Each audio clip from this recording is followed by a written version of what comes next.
안녕하십니까. 백남신 목사입니다. 기도하겠습니다. 하나님 감사합니다. 로마서 7장 말씀을 대하게 주시니 감사합니다. 기한에 더하시옵소서. 예수님의 이름으로 기도드렸습니다. 아멘.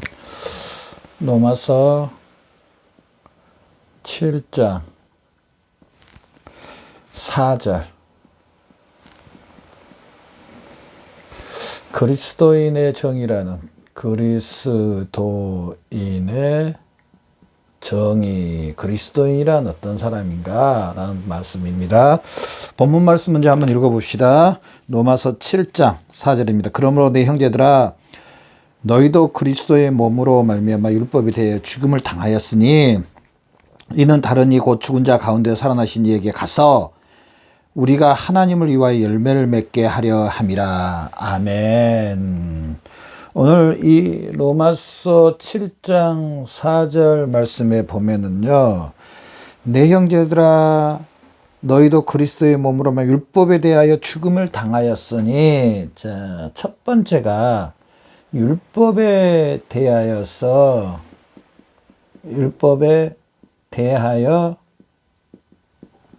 죽었다고 말합니다. 죽었다.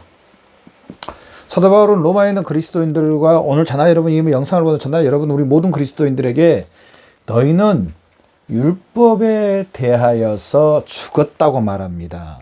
4절 말씀 봐보십시오.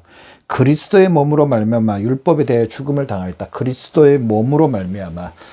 그리스도로 몸으로 말미암아. 자, 율법에 대해서 자나 여러분이 어떻게 죽었습니까?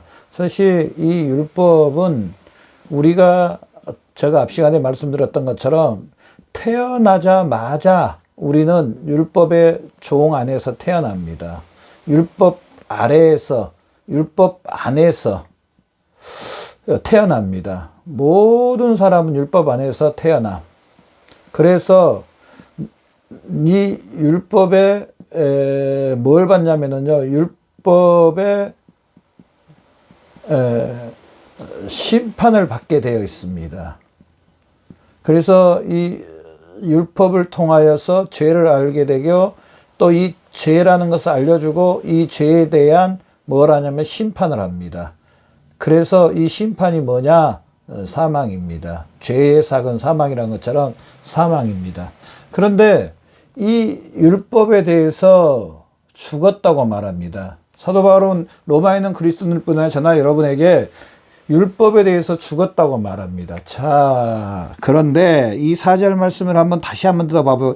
형제들아, 너희도 그리스도의 몸으로 말미암아. 그리스도의 몸.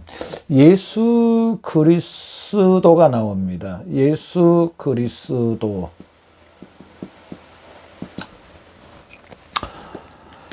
여기에서요, 율법에 의해서 죽었다의 키 포인트는 예수 그리스도입니다. 태어나자마자 율법의 종 안에서 태어납니다. 그래서 이 율법의 안에서 태어나서 결국은 율법의 심판을 받고 정죄를 받고 마지막은 사망에 이르게 됩니다. 그런데 이 율법에 대해서, 율법의 그 첫 번째 신랑인 그 사도 바울이 예를 들었잖아요. 1절부터 3절까지 이 율법에 대해서 죽었다고 말합니다. 죽었다. 그래서 죽어서 이 율법에 대한 심판에 관한 것도 이제 다 없어진 겁니다. 어떻게 이렇게 율법에 대해서 죽게 되었는가? 여기에 대해서 다 죽게 되었는가? 이건 다 없어졌습니다. 공소시효 없음. 이제 죄 없음. 있잖아요. 코로나 검사하면은 양성 있고 음성 있잖아요. 저나 여러분 다 음성입니다. 이제 음성. 양성이 아니고 예전에는 양성이었었는데 치료를 받고 지금은 다 음성이 된 그 사람들처럼 저나 여러분은 전부 다 음성입니다. 양성이 아닌. 어떻게 그러면 이렇게 됐느냐? 어떻게? 바로 예수 그리스도입니다. 제가 앞 시간에도 말씀드렸던 것처럼 예수님이 누구시냐? 이걸 또 알아야 됩니다. 첫 번째 우리가 알아야 될 건 예수님이 누구신가? 이걸 알아야 이 처음부터 시작되는 겁니다. 예수님이 누군가? 하나님의 독생자시요. 하나님의 아들이라고 말씀하시고요. 또 예수님은요, 성삼위일체 하나님이십니다. 제2격 대신 하나님이십니다. 하나님의 독생자요 하나님이시요.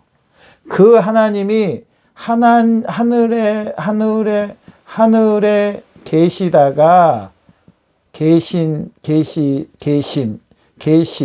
하늘에 계시다가 우리 죄를 위해서 자, 이 땅에 오십니다. 이 땅에 오시는데 예수님이 또 이제 어떻게 이 땅에 오시는가가 중요합니다. 그냥 하나님으로서만 신성으로만 이 땅에 오시느냐? 아닙니다. 예수님은 당연히 신성 하나님이시면서 또 예수님은요 육신의 몸, 우리 사람과 똑같은 몸, 사람의 몸을 입고 이 땅에 오십니다. 신성과 인성을 입으신 예수님. 자, 이 신성까지 건 무슨 말인가 알아먹겠습니다. 그런데 예수님이 이 인성, 이 사람의 몸을 입었다는 것은 뭐냐? 이 사람의 몸을 입었다는 것은요, 죄는 없지만 죄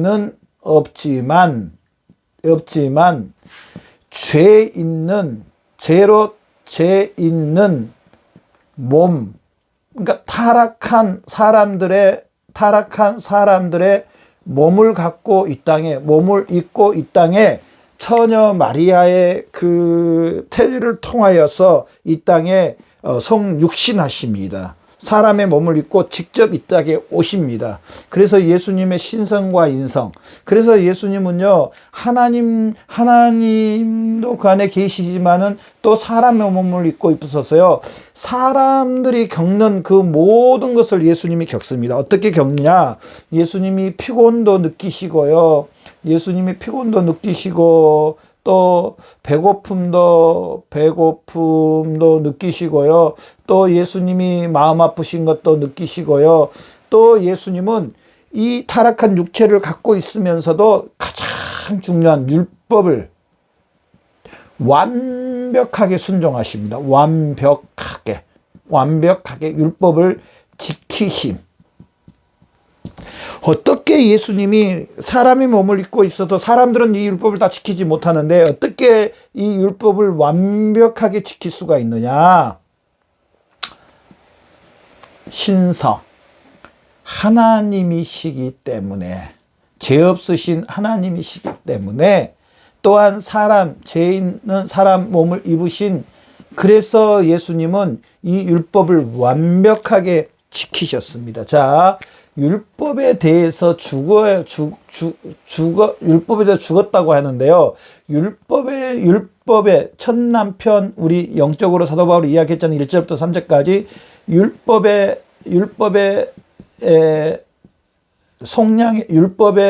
그 율법 안에서 해방되려면은요, 조건들이 몇 가지가 있어야 됩니다. 율법에서 해방을 받으려면 바로 첫 번째가요, 이 율법을 완벽하게 예수님이 지키셔야 됩니다. 율법에 100% 순종해야 됩니다. 율법의 순종. 예수님은 율법에 대해서 완벽하게 순종하셨습니다. 두 번째로요, 이 율법의 이 저주, 율법으로 인한 사람이 율법을 지키지 못한 것에 대해서 예수님은요, 어떻게 되냐면 율법의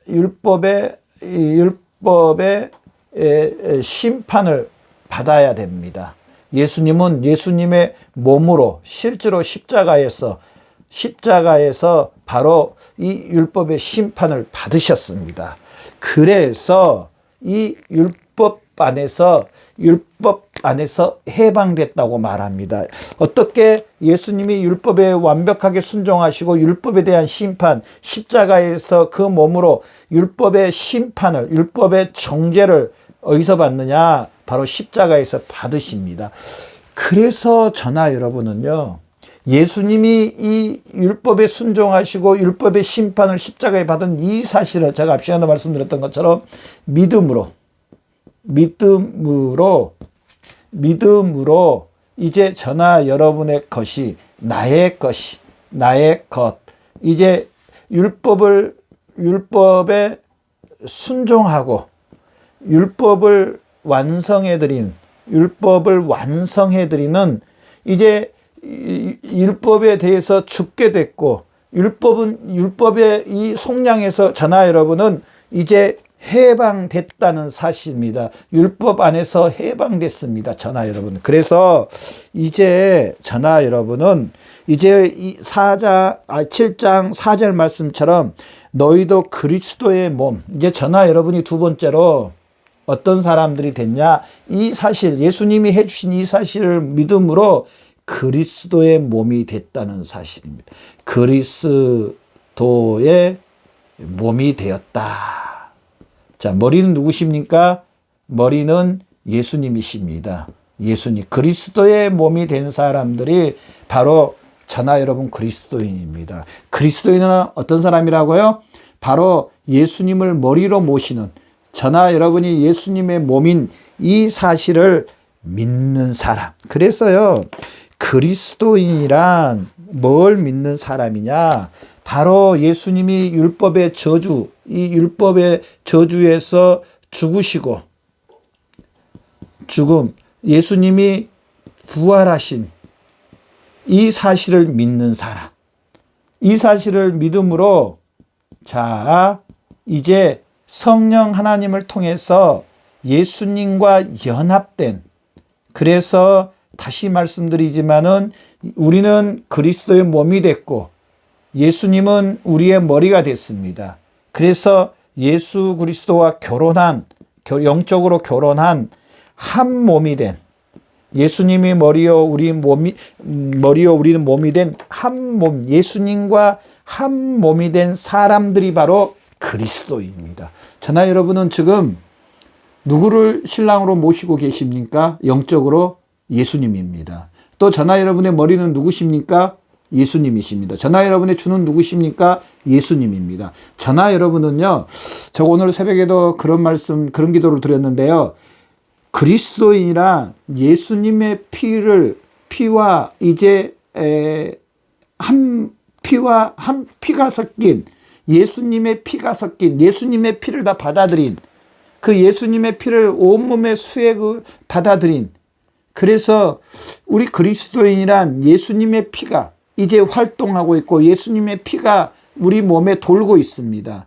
예수 그리스도의 피가 그리스도인들 안에 돌고 있고 예수님의 이 그리스도인들의 머리는 예수님이시고 예수님의 그 머리에 지시함을 받아 사는 사람들이 바로 그리스도인들입니다. 그렇다면은 우리는 이제 예수님과 하나님 아버지와 어떤 관계가 됐을까요? 이제 완벽한 새로운 관계가 됐습니다. 새로운 관계. 어떤 관계가 됐습니까? 아까 말씀드렸던 것처럼 이제 한 몸이 된 관계. 자, 예수님과 한 몸이 됐습니다. 그럼 하나님 편에서는 어떻게 됩니까? 하나님의 자녀가 됐습니다. 하나님의 자녀. 또한 고린도전서 말씀에 바로 저나 여러분 몸 안에 성령 하나님이 계시는 전이 됐습니다. 자, 그렇다면 여기서 우리 한번 뒤돌아봅시다. 자, 예수님과 한 몸이 됐습니다. 예수님 머리, 우리는 몸이 됐습니다. 하나님의 자녀가 됐습니다. 성령 하나님께서 이 모든 것을 연합시켜 주시고 성령 하나님께서 모든 걸 적용시켜 주셨습니다. 자, 그러면은 우리 그리스도인들이 변화돼야 됩니까? 변화되지 않아야 됩니까? 즉 다른 말로 하면은요, 성화, 신학적인 용어로는 성화인데요. 성화, 성결, 거룩, 그러면서 마지막에는 성령의 열매, 그리스도인들이 하나님을 닮아가는 열매를 맺힐까요? 안 맺힐까요? 이 원리는요, 너무너무나 자연스러운 겁니다. 너무너무나. 마치 그거와 똑같습니다. 그 좋은 땅에 거름이 풍성하고 또 시냇가에 가까워서 물이 풍성하고 햇빛도 잘 들어오고 바람도 잘 들어오는 그 좋은 땅에 조그마한 묘목나무를 딱 심었습니다. 그런데 이제 이 모명나무로 너무 심어놓고 이제 1년 지나고 나니까 이 나무가요, 얼마나 잘 자랐는지 푸르르고 정말 너무너무 튼실하게 잘 자랍니다. 잘 자라는 게 정상일까요? 아닐까요? 좋은 그 땅에, 거름이 많은 땅에 물이 가까운 시냇가가 가깝고 바람이 잘 들어오고 햇빛이 잘 들어온 이곳에 나무가 심기면은 잘 자랄까요? 안 자랄까요? 당연히 잘 자랍니다. 안 자라는 것은 이상합니다. 잘 자랄 수밖에 없습니다. 잘 자랄 수밖에. 그러면서 잘 자라서 이 나무는 열매를 풍성히 맺는 정말 탐스러운 과일들을 많이 맺는 나무가 될 수밖에 없습니다. 자, 이렇게 한 몸이 됐고 하나님의 자녀였고 성령님께서 이렇게 다 적용시켜 주시는데 이런 변화와 성화와 성결과 거룩한 열매의 역사가 나타날까요? 안 나타날까요? 당연히 나타납니다. 당연히